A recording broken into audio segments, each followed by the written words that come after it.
Hi friends, మడత రొట్టె ఎలా చేయాలో చూసుకోండి. ఫస్ట్ ఆయిల్ మెత్తగా పిసుకోవాలి. పిండిని ముద్దలు చేసుకొని పేగిట మీద పెట్టి పిండి వేసి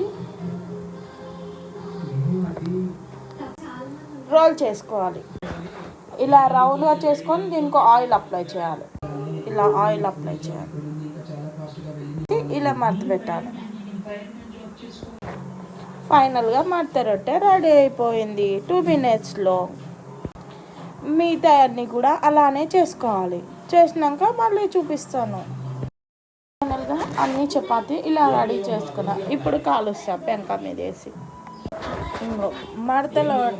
మడత చపాతీ చేస్తే ఇలా పొంగుతూ ఉంటుంది. చపాతీ అటు ఇటు కాల్చుకోవాలి. కాల్చుకోగానే ఫినిష్ రెడీ.